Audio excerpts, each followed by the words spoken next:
I don't think the key issue is what people eat. I think the key issue is the fact that people are no longer physically active. Probably the most single important change you can make is to start walking. Never mind about gym memberships. Just start walking, and start walking an hour a day and keep a record of what you do. That was Dr. David Ashton of the Healthier Weight Centre. More from him in a moment. So, hi and welcome to another week on Fat Happens, or as we're calling it now, Body Power, because that's what we're all about. A couple of reports out this week really annoyed me. The first one was that the majority of British women can no longer do up their own bras. Apparently that's some reports saying that we're all so big we can't actually do up our own bras anymore. Do you know, I simply don't believe that one. But I wonder what you think about this. There's an independent panel of experts, nutritionists and dietitians, who say that we Brits are completely deluded and uneducated about saturated fats and the dangers of them and how to avoid them. Saturated fats, they're saying, in poultry, bacon, eggs, butter and fish. They're saying that you and me, the average Brit, simply don't understand about our breakfast bacon, how high that can be in saturated fat, and they're saying that we should cut off the extra bits of fat on our bacon. They reckon that we need to be told that sort of thing. They're saying if you're making a breakfast omelette, then you should remove the yolks and only use the whites. They're saying that butter, very few of us understand how butter is absolutely full of saturated fat and that we should be avoiding that at all costs too. I wonder what you think of their guidelines. Bacon is a great favourite and one which we can easily control the fat by cutting it off the rashers. You wouldn't have much left of this streaky bacon though. With poultry, remove the skin, they say. Eggs, try and eat them without the yolk. Butter, they say all spreads are better than butter, but do they really mean those with all sorts of E numbers and stuff? The Fat Panel says ignorance has led the UK to eat 17% too much saturated fat.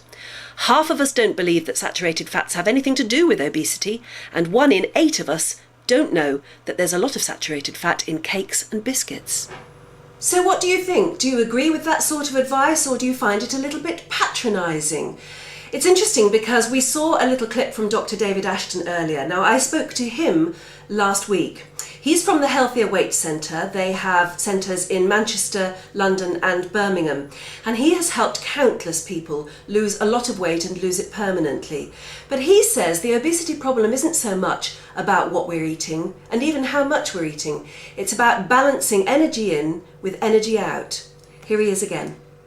One of the difficulties about, I suppose, managing weight is that people think that there is this idea around that people must be eating huge amounts in order to be putting on weight.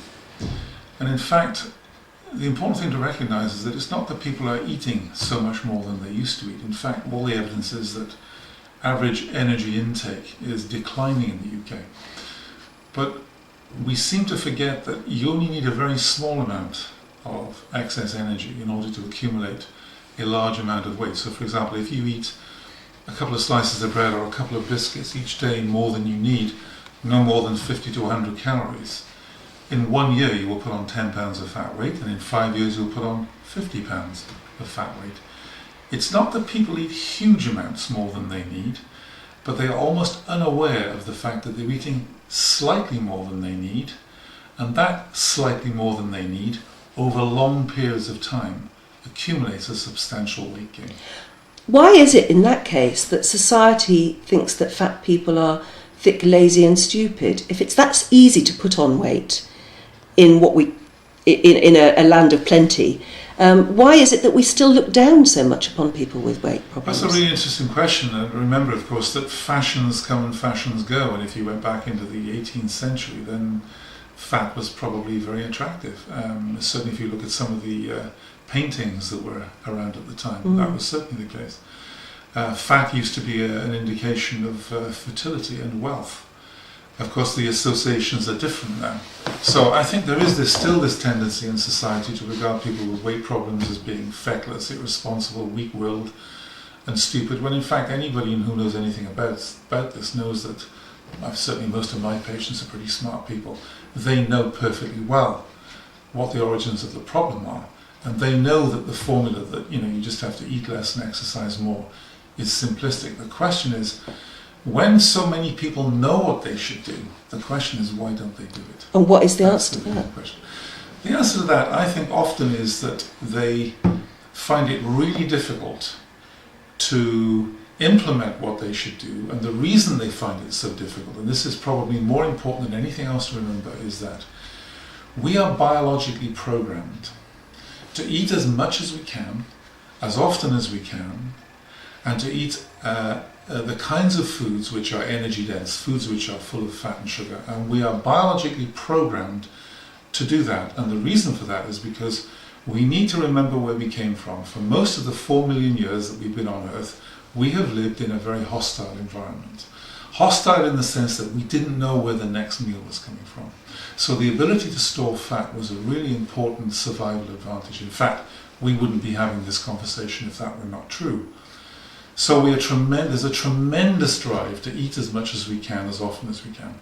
On the other hand, there is absolutely no biological drive, none, to be physically active. So you take that animal, this human animal, programmed to eat as much as possible and to be as inactive as possible, and you fast forward into the 20th century, and you take the industrialization of food which happened at the beginning of the 20th century, and then you take that animal and you put it into today's environment where there is a massive surfeit of calories. You can eat 24 hours a day, it's inexpensive, it's tasty, and secondly, you don't have to be physically active to come get it. The result's a foregone conclusion. It's inevitable that we will be getting fatter because of the environment that we've created. We have an obesogenic environment. It's also important to remember that this phenomena that people kind of think goes back a long way doesn't.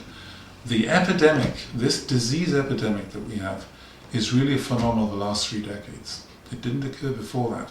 So this is really a very modern phenomenon, and in evolutionary terms that's instantaneous. So that's why carrying this kind of weight is so bad for our health, because it's such a shock to the system from an evolutionary point of view. We haven't been used to that, and I think probably, unlike a lot of other scientists, I don't think the key issue is what people eat. I think the key issue is the fact that people are no longer physically active. Is that probably the single most useful advice you could give to anyone? I think the single most important piece of advice I can give is if you want to manage your weight, two pieces of advice. One is you need to think about your weight. I'm sure people who visit your site do think about it. If you don't think about it, you'll not be aware. You need to be aware. Secondly, probably the single important change you make is to start walking. Never manage gym memberships. Just start walking. Start walking an hour a day. Keep a record of what you do. That's probably the single most important thing you can do. Because in a way, a bit like you said at the beginning, that eating one or two biscuits a day, every day, can contribute to an overall huge weight gain.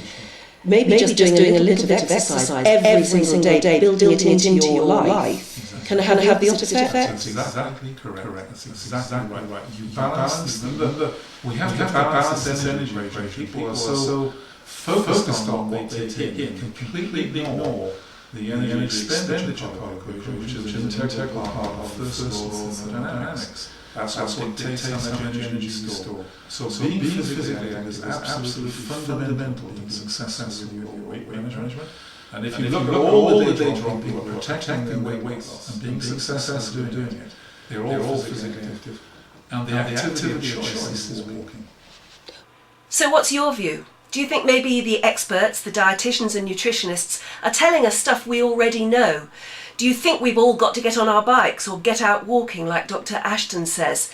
And if so, how can you do it? How will you build it into your day?